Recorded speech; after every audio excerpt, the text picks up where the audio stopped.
नमस्कार, सभी लोगों का स्वागत करते हैं आपके अपने YouTube चैनल राजन क्लासेज में। आज की वीडियो के अंदर अपन सीखने वाले हैं पाइथागोरस प्रमेय। और ये पाइथागोरस प्रमेय आपके हर जगह काम आती है, चाहे से आप 10th क्लास में हो, चाहे से आप 8th क्लास में हो, चाहे से आप 12th क्लास में हो, या फिर आप कंपटीशन एग्जाम की तैयारी भी कर रहे हो, वहाँ पर भी आपके पाइथागोरस प्रमेय जो है बहुत ही ज़्यादा काम आती है। इस वीडियो में मैं आपको बिल्कुल सिंपल तरीके से पाइथागोरस प्रमेय को बताने वाला हूं। ध्यान से देखना है। अगर आप इस वीडियो को पूरी तरीके से देख लेते हो तो पाइथागोरस प्रमेय आपको अच्छी तरीके से समझ में आ जाएगी। अब देखिएगा, यानी पाइथागोरस प्रमेय, पाइथागोरस प्रमेय क्या होता है इसको समझिएगा पहले। अब देखो, यहाँ पर पाइथागोरस प्रमेय आपके एक समकोण त्रिभुज में लगती है ना। पाइथागोरस प्रमेय किस में लगती है? एक समकोण त्रिभुज में लगती है। और समकोण त्रिभुज है वो इस प्रकार का होता है ना। समकोण त्रिभुज यानी देखो, यहाँ पर देखिएगा, समझना है आपको, जो लाइन लेटी रहती है, जो लाइन लेटी रहती है, मतलब जिनका जो लाइन पर ये दो भुजाएं होती है, उस लाइन को अपन बोलते हैं बेस। समझना, उस लाइन को अपन क्या बोलते हैं? बेस। बेस का मतलब क्या है कि ये भुजा और ये भुजा, ये दोनों ही भुजा इस भुजा पर टिकी हुई है, मतलब इन दोनों भुजाओं का बेस ये है, तो इस भुजा को अपन बोलेंगे बेस, है ना, बेस बोलेंगे, है ना। और बेस से नहीं समझते हो तो आप इसे हिंदी में आधार भी बोला जाता है, ठीक है। क्या बोला जाता है? आधार। यानी कि ये आधार है इस भुजा का और इस भुजा का, ठीक है। अब देखो यहाँ पर बी पर देखिएगा, ये कौन बन रहा है? यानी कि जो ये भुजा आ रही है वो सीधी है ना।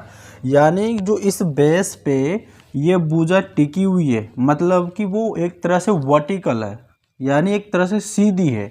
तो सीधी है तो इसे अपन बोलेंगे लंब। क्या बोलेंगे? लंब बोलेंगे, ठीक है, लंब बोलेंगे। इसको याद रखना है, ठीक है।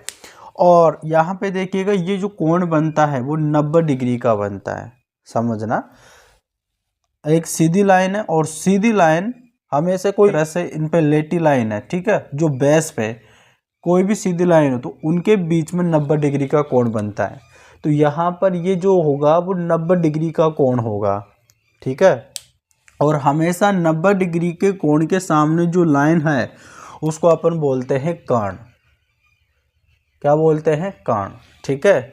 यानी कि जो लाइन हॉरिजॉन्टल होती है, जो सीधी लाइन है, जो लेटी हुई लाइन है, उसको तो अपन बोलेंगे आधार। और उस लाइन पर कोई सीधी लाइन टिकी हुई है, जैसे मान लो यह आपकी धरती है और समतल है, इस पर एक पोल लगा हुआ है ना, सीधा पोल लगा हुआ है, तो उसको अपन लंब बोलेंगे। और वहाँ से लेकर वहाँ तक की दूरी जो आपकी तिरछी है लाइन, है ना, उसको अपन बोलेंगे कर्ण। और आप ऐसे भी याद कर सकते हो कि 90 डिग्री के कोण के सामने, 90 डिग्री के कोण के सामने जो भुजा है वो कर्ण होगी। यहाँ तक क्लियर हो गया। अब आपको एक चीज़ एक और याद रखना है इसके अंदर कि पाइथागोरस प्रमेय है क्या, ठीक है, यानी पाइथागोरस थ्योरम क्या होता है। देखो, ये सबसे बड़ी भुजा है AC। यहाँ पर देखिएगा जो AC है, ठीक है, यानी A और C है, ये भुजा जो कर्ण है, ये भुजा इस भुजा के स्क्वायर, यानी इस भुजा के वर्ग का, ठीक है। मतलब कि जो AC भुजा है और इसका अपन वर्ग कर देंगे तो इसका वर्ग किसके बराबर होगा? यानी कि आपके आधार है BC, है ना, BC का स्क्वायर, ठीक है, प्लस और AB, ठीक है, इसका स्क्वायर यानी इसका वर्ग। मतलब कि देखो, अगर ऐसे समझ में नहीं आता तो ऐसे समझिएगा, यानी कर्ण स्क्वायर बराबर यहाँ पे हो गया आधार स्क्वायर और प्लस, और यहाँ पे कर लेंगे अपन लंब स्क्वायर। इससे क्या मतलब है? इससे ये मतलब है कि जो आपकी भुजा है सबसे बड़ी, जो कर्ण है, अगर इसका वर्ग, है ना, कर्ण का वर्ग जो होता है इन दोनों के भुजाओं के वर्गों के प्लस के बराबर होता है। मतलब कि अगर आप अगर कर्ण का वर्ग करेंगे और बराबर लंब का स्क्वायर और आधार का स्क्वायर, इन दोनों को जोड़ देंगे तो आपस में एक दूसरे के बराबर होगा। ठीक है, इस प्रकार से यही आपके पाइथागोरस प्रमेय का सूत्र होता है और इसी को पाइथागोरस प्रमेय बोला जाता है कि कर्ण स्क्वायर बराबर आधार स्क्वायर प्लस लंब स्क्वायर। अब देखो, इससे आप आधार भी निकाल सकते हो, लंब भी निकाल सकते हो। कैसे? अगर मान लो आपसे अगर आधार पूछ ले, है ना, कर्ण दे रखा हो और लंब दे रखा हो और आधार पूछ ले तो कैसे निकाले, या फिर कर्ण दे रखा हो और आधार दे रखा हो और लंब पूछ ले तो कैसे निकालना है। देखो यहाँ पर आपके इधर क्या है, कर्ण स्क्वायर है, तो इसको ऐसा का ऐसा रहने दीजिएगा कर्ण स्क्वायर को। अब देखो अगर मान लो यहाँ पर आपको आधार निकालना है तो इस आधार को तो यहीं पर रहने देना है, इस लंब को इधर लेके आ जाना है। तो इधर ये प्लस का है तो बराबर के उधर जाएगा तो माइनस का क्या हो जाएगा, लंब स्क्वायर। ठीक है, यहाँ पे लंब स्क्वायर। ठीक है, और इधर क्या बचा आपका आधार, बराबर की इधर क्या बचा आधार स्क्वायर। ठीक है, इससे आधार निकल जाएगा। अब देखो यहाँ पर इस आधार को इधर रख के इन दोनों को इधर ले आना है तो वही बात रहेगी। ठीक है, आपका वही आंसर आएगा। आप इसको ऐसे भी लिख सकते हो, आधार स्क्वायर बराबर कर्ण स्क्वायर माइनस लंब स्क्वायर। ठीक है, ऐसे भी लिख सकते हो आप। और अगर आपको मान लो लंब निकालना है, ठीक है, तो लंब स्क्वायर तो बराबर इधर कर्ण स्क्वायर में से आपको माइनस करना है आधार स्क्वायर। ठीक है, इस प्रकार से। तो आपको एक तो फॉर्मूला इसको याद रखना है और एक आपको इसको याद रखना है, एक इसको याद रखना है। इस तीन ही प्रकार के होते हैं। आपको तो इसको याद रखना, इसी से ये दोनों बन जाएंगे। ठीक है, तो यहाँ तक आपको समझ में आ गया पाइथागोरस प्रमेय। अब इसका अपन क्वेश्चन ले लेते हैं एक, जिससे आपको आसान तरीके से आप इन चीज़ों को हल कर पाओ। देखिएगा, अब यहाँ पर आपके सामने क्वेश्चन आ गया। ठीक है, यहाँ पर दे रखा है कि समकोण त्रिभुज ABC में यदि AB बराबर 3 सेंटीमीटर है, BC बराबर 4 सेंटीमीटर है तो AC ज्ञात कीजिए। यानी आपसे ये ज्ञात करवा रहा है AC, यानी कर्ण आपको ज्ञात करवा रहा है। ठीक है, और यहाँ पे स्क्वायर नहीं है। ठीक है, आपको सिर्फ कर्ण ज्ञात करना है।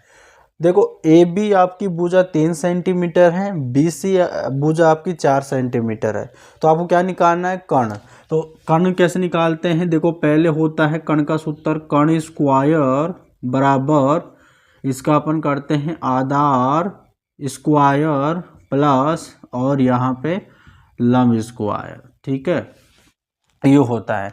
मतलब कि आधार के वर्ग का लंब के वर्ग को दोनों को जोड़ देंगे तो वो कर्ण स्क्वायर के बराबर आ जाएगा। इससे आप कर्ण स्क्वायर निकाल सकते हो। ठीक है, तो देखो यहाँ पे पहले निकालेंगे कर्ण स्क्वायर। ठीक है, कर्ण स्क्वायर निकालेंगे तो आधार क्या है, BC यानी 4 सेंटीमीटर, तो 4 का स्क्वायर करेंगे प्लस लंब स्क्वायर, लंब क्या है AB, तो कितना है 3 सेंटीमीटर, 3 का वर्ग कर देंगे। अब फिर देखो यहाँ पे कर्ण स्क्वायर बराबर 4 का स्क्वायर क्या होता है 16 प्लस 3 का स्क्वायर कितना होता है 9, तो यहाँ पर निकलेगा कर्ण स्क्वायर, ठीक है, बराबर 16 प्लस 9 कितना होता है, 16 प्लस 9 कितना हो जाएगा 25, ये 25 हो जाएगा। लेकिन आपको यहाँ पे सिर्फ कर्ण निकालना है, ना कि कर्ण का वर्ग। ठीक है, यहाँ पे कर्ण पे क्या लगा हुआ है, स्क्वायर लगा हुआ है, इसको मुझे हटाना है। तो मुझे इसको हटाने के लिए क्या करना पड़ेगा, इन दोनों ही तरफ में वर्गमूल कर दूंगा। जैसे कि यहाँ पे कर्ण का स्क्वायर है, यहाँ पर भी वर्गमूल कर दूंगा और यहाँ पर भी मैं इसका वर्गमूल कर दूंगा। ठीक है, इस प्रकार से अपन कर सकते हैं।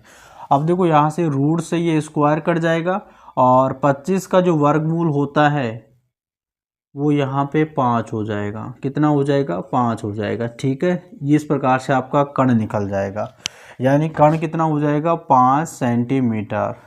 ठीक है, कितना हो जाएगा 5 सेंटीमीटर। अब देखो यहाँ पे आपने क्या, इस चीज़ को आपने समझा। देखो अगर कर्ण का स्क्वायर करते हैं तो कितना होता है 25, और ये कर्ण जो स्क्वायर है यानी जो कर्ण है कर्ण का वर्ग करेंगे, यानी कर्ण का स्क्वायर करेंगे तो यहाँ पे 5 आया, और 5 का स्क्वायर करेंगे तो 25, आधार कितना है 4, 4 का स्क्वायर करेंगे तो 16, और प्लस लंब यानी 3 का स्क्वायर करेंगे तो 9, यानी 16 और 9 को जोड़ेंगे तो 25 आ जाएगा और कर्ण भी आपका क्या है 25 है। इस प्रकार से ये आपकी पाइथागोरस परिमेय होती है। उम्मीद करते हैं आज की वीडियो आपको अच्छी तरीके से समझ में आ गई है। तो अपन मिलते हैं नेक्स्ट वीडियो में, तब तक के लिए जय हिंद जय भारत।